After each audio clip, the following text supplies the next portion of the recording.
Hola, ¿qué tal?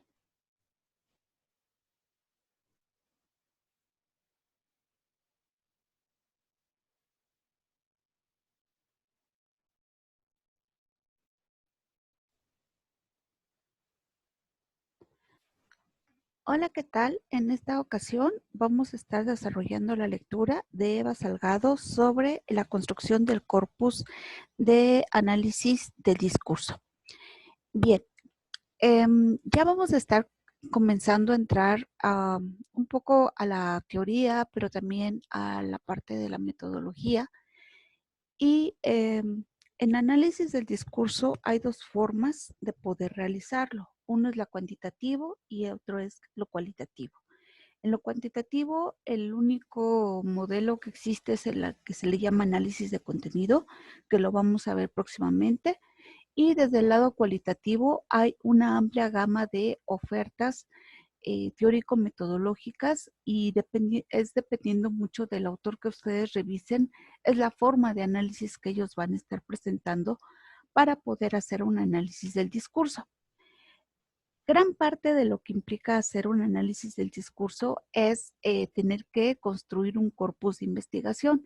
Esto es que reunamos los materiales que vamos a analizar en función de criterios teóricos y metodológicos también. Al momento que nosotros hacemos un discurso, pues obviamente, como ya lo hemos venido abordando a lo largo de todas estas sesiones, es acercarnos a estudiar fenómenos sociales y políticos, pero del lado del discurso. Entonces vamos a analizar un discurso intentando también acercarnos a la realidad a través del lenguaje y para ello hay que construir un universo de estudio o corpus de investigación. Y este se va a construir mucho a partir de los intereses del investigador, de los objetivos de la investigación. Hay dos formas de construir un corpus. Uno es a través de ya un acervo construido, en el sentido de que nosotros tenemos que ir y recopilar los materiales a través de técnicas muy específicas como los diarios de campo, las etnografías, las historias de vida, hacer entrevistas, registros fotográficos, grupos focales, encuestas o sondeos. Es decir, aquí el investigador directamente va al campo a construir el corpus porque per se no existe como tal. Um, Se aplican distintas formas de registro y pues aquí el investigador tiene un papel muy activo. La otra forma de poderlo recopilar es cuando ya existe y solamente hay que hacer como trabajo de archivo, ¿no? Revisar notas de periódico, bajar las versiones estenográficas de algunos discursos, ubicar comunicados, crear bases de datos de fotografías, ubicar los spots o en redes sociales bajar las publicaciones e ir haciendo lo que viene siendo la construcción del objeto de estudio. La selección del material va a ser con base en la pregunta de investigación y los intereses particulares que está buscando el investigador. Obviamente, podemos encontrar muchísima información que puede ser útil para analizar, muchas notas periodísticas, muchísimas fotografías. Eh, Ahorita que se maneja mucho el Big Data, podemos bajar publicaciones de cuentas a niveles, pues sí, de grandes cantidades de tweets o de publicaciones de alguna otra red social. Y el análisis de discurso sí puede trabajar con lo macro, pero también hay criterios que nos permiten hacer un poco más manejable el universo de estudio. Y todas estas decisiones, pues va a depender de lo que viene siendo pues los intereses y las preguntas de investigación, ¿no? Entonces, eh, un investigador o un analista del discurso siempre está lidiando con muchas interrogantes respecto a qué tan grande debe ser el universo o qué tan pequeño. Y para responder a estas interrogantes, después lo vamos a ir encontrando netamente en lo que es la investigación. ¿Qué cosas estamos buscando? Y a partir de allí es como vamos a ir estableciendo los criterios para hacer la investigación. Si yo lo que quiero analizar es cómo fue la fotografía de campaña de las elecciones pasadas, pues obviamente tengo que irme por el factor de tiempo, que sería analizar solamente el periodo de campaña y descargar las publicaciones y solamente las publicaciones en donde haya una fotografía. Entonces, estas decisiones no hay como una receta de cocina, sino que se van tomando conforme va siendo los objetivos de la investigación. Una vez que logro yo igual recopilar todas estas publicaciones de un mes de campaña, puedo ir estableciendo otro tipo de decisiones de carácter metodológico, por lo que es muy recomendable echarle una revisada a todo el material que tengo para ver qué características tiene y qué perspectivas teóricas me pueden ser útiles para trabajarlo y cómo puedo igual establecer otros criterios de delimitación. Um, Puedo a lo mejor irme por solamente las fotografías en donde aparecen mujeres o aparecen niños, o puedo buscar si hay fotografías como de carácter personal, qué tipo de comiendo, que nos permite entrar como a la esfera íntima de los candidatos, verlos desde una perspectiva más personal. Pero eso va siendo dependiendo de las decisiones metodológicas que vamos tomando. Una vez que tenemos como ya delimitado el corpus, hay que sistematizar la información que viene en el o que podemos obtener de este corpus de investigación en bases de datos. Los analistas del discurso trabajan mucho con cuadritos, entonces es mucho estar trabajando con Excel o con Word o con algunas otras formas de bases de datos y tratar de ir descargando la información que vamos viendo con base en análisis y categorías. Esta clasificación obviamente implica tomar criterios analíticos y es un constante ir y venir entre los materiales. Hay que segmentar, hay que clasificar y separar y hay muchas herramientas tecnológicas que nos pueden ser útiles, como viene siendo el Nivo, Atlas-T, Aqua, Dendrograph, MaxQDA, Mimer, en fin. Entonces, eh, algunas tienen versiones gratuitas, a las versiones gratuitas a veces algunas están limitadas, o irnos por la vía tradicional de crear bases de datos en Excel o en Word. Entonces, pues lo que vamos a estar trabajando con lo que viene siendo el análisis del discurso ya en términos de construcción de corpus, son dos pasos fundamentales, que viene siendo la selección de unidades, es decir, con qué materiales voy a trabajar. Voy a trabajar con fotos, con textos, con spots, con posteos en redes. Voy a trabajar con la primera plana, con oraciones, con párrafos, cuántas veces aparece un personaje, en función de espacio-tiempo. Voy a analizar la cobertura de las elecciones de 2018 y entonces voy a revisar todo el periodo de campaña, pero solamente los espacios en donde se habla de los candidatos, eh, cuántas películas, en fin, ¿no? Entonces son mis unidades de análisis.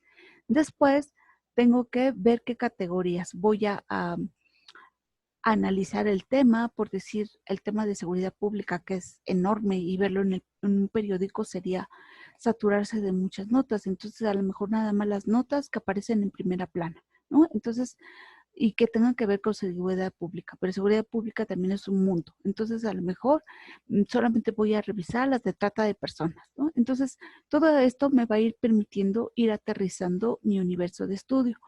puedo ir estableciendo categorías. Solamente voy a revisar qué tipo de palabras se asignan al problema de la corrupción. O voy a estar trabajando con oraciones, o cuántas veces se habla de un personaje y no de otro. Igual factores de espacio-tiempo, qué tipo de verbos se utilizaron. Voy a aplicar el esquema de actos de habla de Austin o eh, los niveles sintáctico, semántico y pragmático del análisis semiótico o de la denotación-connotación de Barthes o las máximas de Gritz, o voy a analizarlo desde una perspectiva lingüística ubicando solamente las palabras adversativas. Entonces, el análisis del discurso implica la construcción de un corpus con base en unidades, que es con qué material voy a trabajar y con qué categorías, que voy a buscar en el análisis en función de estos elementos, buscando encontrar que siempre un análisis del discurso tiene un porqué. Entonces no es nada más querer hacerlo por hacerlo, sino que es tratar de buscar elementos que me permitan ver, eh, analizar perspectivas y partir de un punto de vista, ¿no? Entonces aquí en esta lámina lo que les estoy presentando es un ejemplo de un artículo que yo hice y cómo fui descargando la información. Entonces, esta es una tablita de Word y es mi base de datos. Yo quise analizar cómo se contó la revolución egipcia desde que comenzó hasta que cayó Hosni Mubarak en 2010, y entonces solamente trabajé con lo que viene siendo las fotografías y esta fue mi base de datos, ¿no? El número de fotos, la fecha en que ubiqué, en qué álbum estaba, eh, incluí la foto, si venía acompañada de un texto, en el momento que yo hice la descarga, cuántos likes tenía, porque todo esto es de Facebook, cuántos compartidos, cuántos comentarios, qué tema yo veía que se abordaba en la fotografía, y estos niveles del análisis semiótico que ya lo hemos estado trabajando. El nivel sintáctico, qué elementos de significación hay que aparece. Por eso yo vería un close-up de Khaled Said, que fue uno de los mártires de la revolución egipcia. En el nivel semántico, ¿qué significa? Pues bueno, yo veo una persona cualquiera, tiene una sudadera, es un joven, quizás un deportista, a lo mejor pudiera ser un estudiante, por lo que yo estoy aquí observando y lo que me puede significar. En el nivel pragmático, ¿qué implica? Pues para mí es un ciudadano cualquiera, un ciudadano egipcio cualquiera. ¿Y por qué es importante Khaled Said? Porque a partir de su asesinato es que se originan las protestas que dieron lugar a la revolución egipcia. Ustedes lo van a ver aquí vestido como cualquier ciudadano, pero él fue asesinado y el gobierno egipcio dijo que murió por asfixia. Entonces, como se filtraron unas fotos, eso fue la que generó una inconformidad ciudadana muy fuerte y que derivó en una protesta social que concluyó con la deposición de Hosni Mubarak. Entonces, esto es más o menos como fui construyendo mi base, y aquí lo que puse era si era foto o si era infografía, el número de foto que era, y como algunas se repetían, en la 24 también seguramente estaba la misma foto, ¿no? Entonces, si eran publicaciones únicas o si eran repetidas. ¿Qué es lo que pasa con estos niveles de sintáctico, semántico y pragmático? Morris nos dice que un punto de partida para aproximarse a algunos de los sentidos que subyacen en los discursos es precisamente analizar qué signos los componen, qué tipo de relaciones establecen los signos entre sí, qué relación tienen con la realidad a la cual aluden y cuáles son las relaciones entre los signos y los sujetos que los emplean. Es decir, en los niveles sintáctico, semántico y pragmático.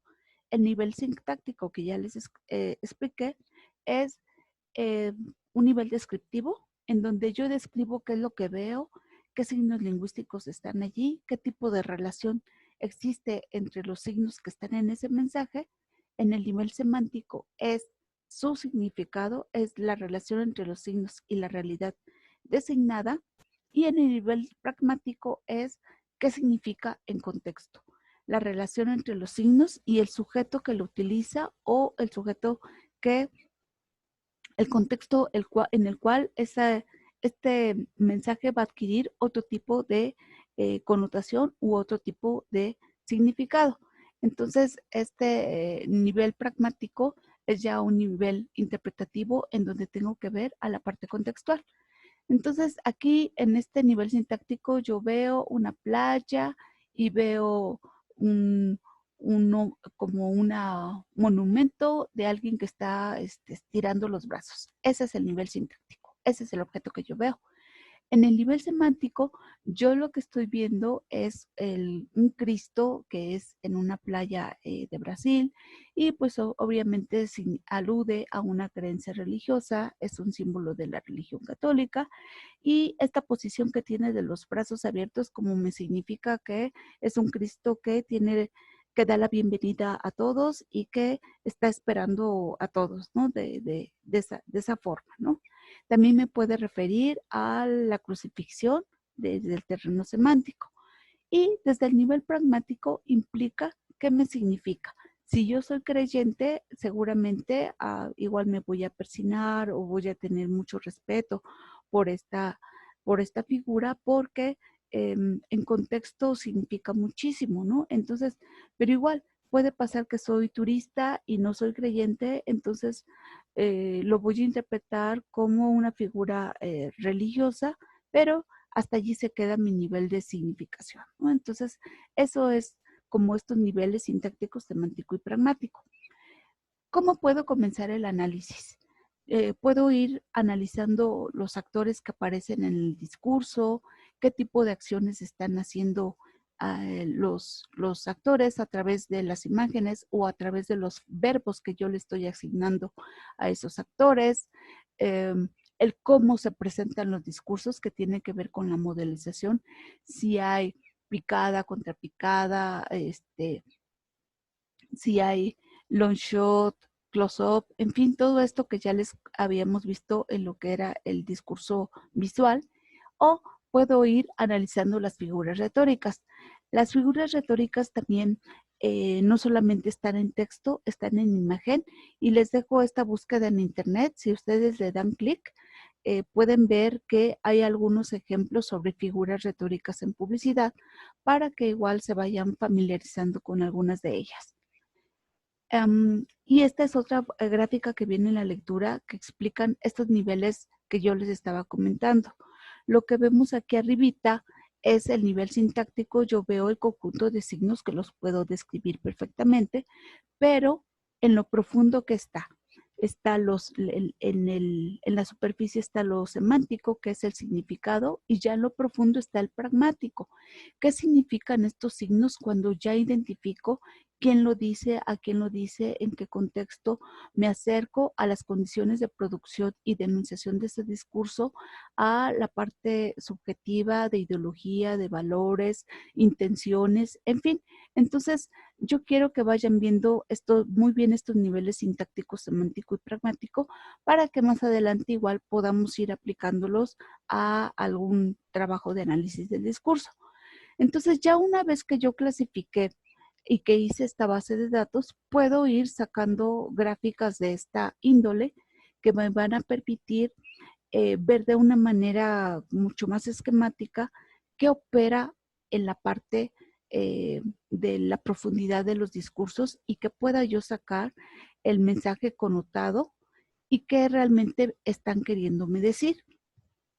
En este caso, bueno, es la primera declaración de la cepa aldecandona, que es el primer mensaje que dio el EZLN cuando sale en el territorio mexicano en 1994, y entonces en el mensaje uno pensaría que como es un grupo guerrillero, como que hablaría más de lucha y un discurso más beligerante, más radical, y resulta que la palabra que más apareció era nuestra, ¿no? Entonces, esta es como las palabras, una gráfica que me salió con las palabras más mencionadas en ese discurso, y es un discurso bastante nacionalista, es un discurso que habla sobre del lado de quién están, a quienes, el apoyo de quién están buscando, quiénes son ellos, las comunidades indígenas, y por aquí está el término guerra, ¿no? Que es una palabra muy fuerte en el contexto nacional. y bueno, ¿no? Toda la parte del mexicano y mucho el estar incorporando a la sociedad a través del nuestra, nosotros, nuestro, nuestras. Yo lo que les quiero presentar es esta parte que les decía yo del artículo que preparé y que lo pueden buscar y consultar en Google. Yo logré descargar un total de 844 publicaciones y casi 48% había un recurso visual, ya sea foto o ya sea caricatura o infografía, ¿no? Entonces, eh, tuve 286 fotos, 186 eran fotos, 71 infografías y 29 caricaturas. Ese era mi universo de estudio. Y como a mí lo que me interesaba estudiar era cómo se contó la revolución en Facebook a través del discurso visual en la cuenta de Facebook Todos Somos Khaled Said, yo lo que hice fue hacer un recorrido del inicio y el fin de la revolución y qué pasó en el Inter, cómo se contó, cuáles fueron los cambios que se fueron registrando en la historia y de qué manera, pues a través de la fotografía se contó la revolución. Y en estos tres niveles, lo sintáctico, lo semántico y lo pragmático, que ya les expliqué en qué consiste. Sintáctico, describo los signos que yo veo, semántico, el significado, y pragmático, el significado en contexto. Entonces, la primera historia que yo encontré fue cómo Khaled Said lo construyeron como un mártir y cómo fue evolucionando esta narrativa. Aquí yo veo un ciudadano común y corriente, aquí ya le anexan elementos de la bandera, este es el nombre, Khaled Said, y entonces ya lo voy identificando y ya sé que es un egipcio. Aquí lo que aparece son dos de los policías a quien responsabilizan de haberlo matado, y esta es la fotografía que les decía yo, es una cara totalmente destrozada que contradice la narrativa del gobierno egipcio de que Khaled había muerto por asfixia, no, lo asesinaron. Posteriormente ya se empieza a denunciar la denuncia y empieza una cuestión como de sacarlo de este terreno eh, sacrílego y irlo construyendo como un mártir, ¿no? Se van añadiendo estos elementos de lo que hacen ver como una víctima y netamente como un mártir. Entonces empiezan a añadir otros símbolos que lo hacen presentar netamente como un héroe, ¿no? Aquí ya aparecen algunas evocaciones de otra índole. Aquí está Hosni Mubarak y aquí aparece el 25 de enero, que es cuando comienzan las protestas. Aquí hay una especie de sublimación de la figura de Khaled Said y esta es la forma, la última imagen con que concluye esta narrativa de la construcción del mártir, ¿no? Entonces son como cómo fue evolucionando a través de la fotografía esta narrativa. Después, lo que apareció allí fue que fueron apareciendo otras víctimas de la violencia en Egipto, entonces había nuevos Khaled, nuevos mártires, y en estas fotografías lo que vamos viendo es cómo fue una brutal represión policíaca en este tipo de imágenes, mucho abuso de poder por parte de la policía, en donde vemos imágenes, por ejemplo, esta, en donde hay una persona y hay muchísimos policías que están golpeando. En algunas fotos se logra identificar, por ejemplo, esta, que no es un policía, sino un civil, porque el gobierno egipcio tenía a criminales contratados como golpeadores y les pagaba por golpear. Estas fotografías de Khaled Said salen al extranjero y empiezan a haber muestras de apoyo por parte de la presión, por parte de, sí, de gente desde el exterior y entonces empieza a exigir un alto a la represión del contexto egipcio. El conflicto ya salió hacia lo externo, mientras en lo interno pues seguía habiendo mucha represión, sobre todo fue un movimiento mucho de jóvenes y de estudiantes, entonces la policía entra a las universidades, reprime, y es una forma de ir contando la historia, ¿no? La brutalidad policíaca y cómo siguen surgiendo nuevas caras de nueva gente asesinada, golpeada, desaparecida, etcétera, ¿no? Esta es un civil que está golpeando, lo que yo les decía, y mucho abuso policíaco.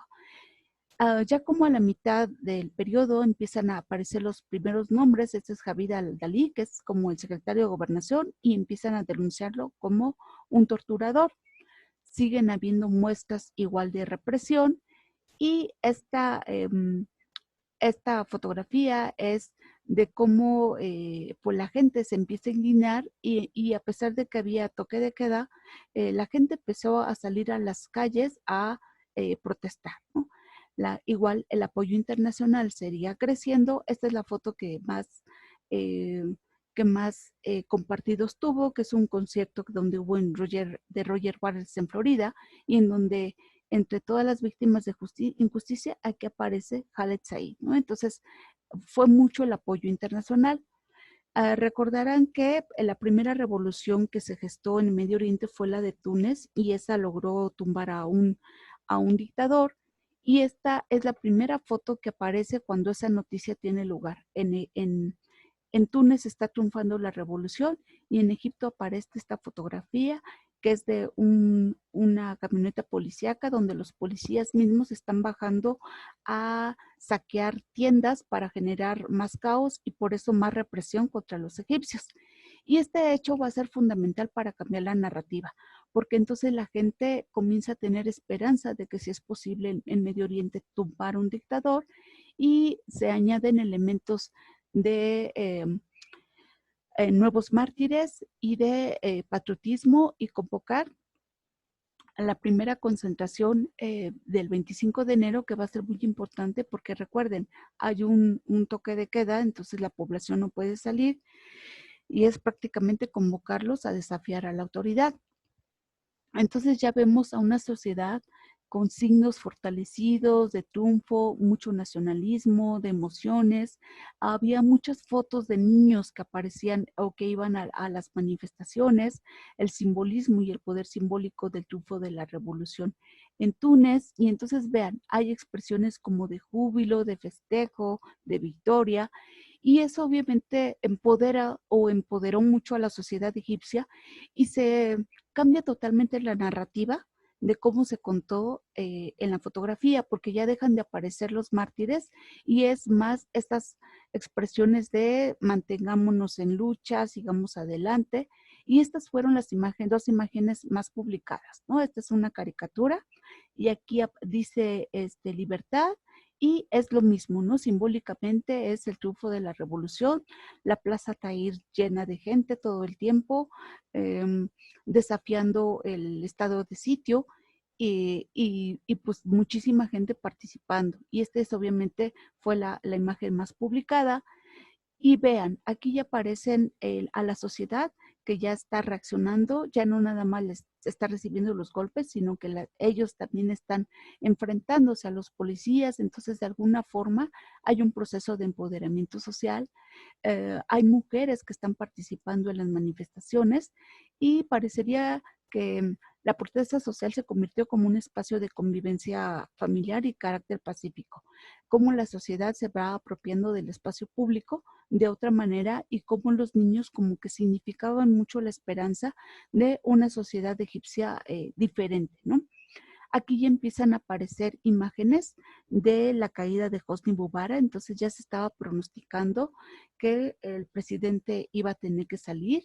Aquí este era un como espectacular con el retrato de Hosni Mubarak, y lo destruyeron y lo están tirando. Entonces el poder simbólico de esta imagen en contexto nos interpreta a decir si lo vamos a tumbar, si va a caer, ¿no?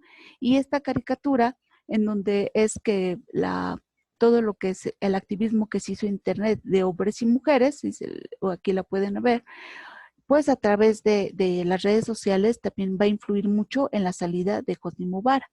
Lo que yo les decía, expresiones de triunfo, de júbilo, de esperanza, libertad, cambio, justicia, esta forma, ¿no? De poder entrar a quitarse cambiarse de ropa, ponerse algo diferente, eh, y vemos una sociedad más empoderada. Esta imagen es muy importante. En el ámbito sintáctico vemos a un señor con un paraguas que lleva una maleta con dinero, un avión que dice que es de Arabia Saudí, y le está tirando zapatos. ¿Cuál es el significado? Es Hosni Mubarak que está huyendo y que lo están apoyando los saudíes y le están tirando unos zapatos. En el ámbito pragmático, ¿qué significa?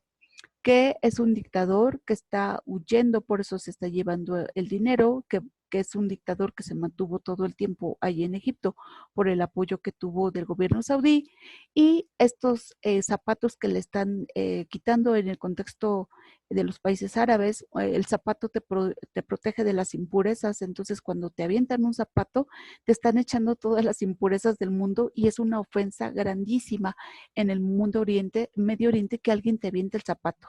Entonces, por eso es el significado tan fuerte que tiene que le estén aventando el zapato. Seguimos con estos nuevos discursos, ¿no? De esperanza, de presión, de una sociedad totalmente desafiante y empoderada, como puede ser esta imagen muy representativa. Y finalmente, cuando cae Mubarak, estas son las tres últimas imágenes que se van a ir posteando. Esta es bastante significativa, una reconciliación de los civiles con el ejército, las mujeres celebrando y haciendo que los sueños se hacen realidad. Y al dictador Hosni Mubarak, pues se busca por corrupción y abuso de poder y demás, ¿no? Y cierra la historia con esto, ¿no? Con la imagen que habíamos visto de la Plaza Tahrir llena de gente como señal pero ahora festejando que Hosni Mubarak ya había caído, ¿no? Entonces, es así como se contó la revolución egipcia en Facebook a través de esta selección que yo fui haciendo de fotografías. Y pues bueno, ¿para qué sirvió las redes sociales en este movimiento?